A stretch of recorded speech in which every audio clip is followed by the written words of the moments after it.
তুই দুদিন ধরে ক্লাস করলি, তোর কি অভিজ্ঞতা?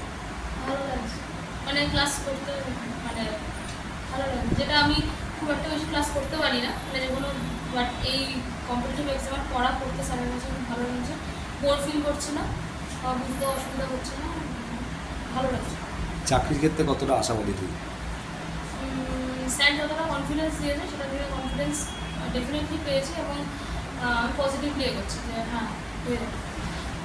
তুই তো বিটেক থেকে এসছিস, ঠিক আছে? বিটেকটা পুরো ইঞ্জিনিয়ারিং ফিল্ড, হ্যাঁ, দুটোকে ব্যালেন্স করবি কী করে? আসলে পুরো ব্যালেন্স করার ব্যাপারটা যেটা, যে খুব একটা বেশি, মানে যে তখন লাস্টের দিকে এসে গেছে কলেজের, এই খুব বেশি যেতে হয় না কলেজে, এবং সেই কারণে অনেকটা টাইম আমার হাতে থাকছে। দেখা যাচ্ছে সারাটা দিনই বসে আছি ঘরে।